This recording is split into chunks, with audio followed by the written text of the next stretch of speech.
Okay, welcome everybody. We're going to have a relook at Coke KO. You'll have possibly seen the video from yesterday on CCE, Coca-Cola Enterprise, but this is actual Coke, the company. And you'll see that we've chosen 3 time frames which are focused on a longer term potential trade. And so we've got the daily, the weekly and the monthly up. If we look at these, we look at the daily chart first. We see buying volume, green heat map, green trend, and really we've had a move up over the last 5 days, although we've had 2 fairly major dips down to 42. And at this stage, we've broken this pivot high. We had a close above it in the last session. This is likely to turn green, and we've got the next pivot above is at around about 43.80, and so that would be our potential entry on this as a position. If we look to the weekly chart, we'll also see green volume as the last bar. We are actually still in congestion on the weekly.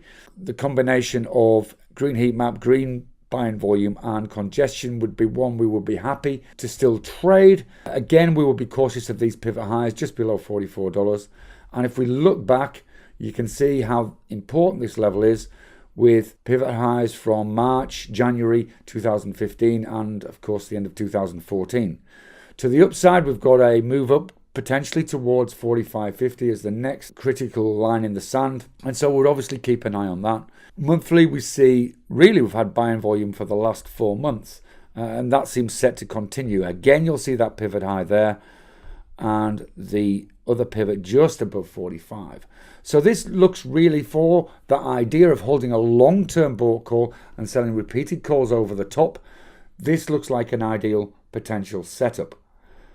We would delay write the sold call until we saw if it challenged this top pivot here. If it didn't, we will continue to delay selling that call and potentially take profit on that. In terms of strike price placement, without going too much into detail, would certainly place it under 42 and maybe even under 40, being the low we saw in January. So that's a trade of interest today. Potentially limited upside, potential long-term trade. For you short-term traders, maybe a scalping opportunity. A move up of $1 in Coke offers quite a good return on investment, maybe in the region of 40 to 50% for a bought call option. Trust that's of interest? And that's just one of the trades I'm considering for today. So before we go, if you'd like to see everything I'm considering and see the trades I'm really taking, why not take a trial to my Options Elite alert and training service? That way, you can see exactly how I find the best trades that can produce the largest returns whilst keeping the risk low. Just click on the link below and get started today. You'll be glad you did. See you soon.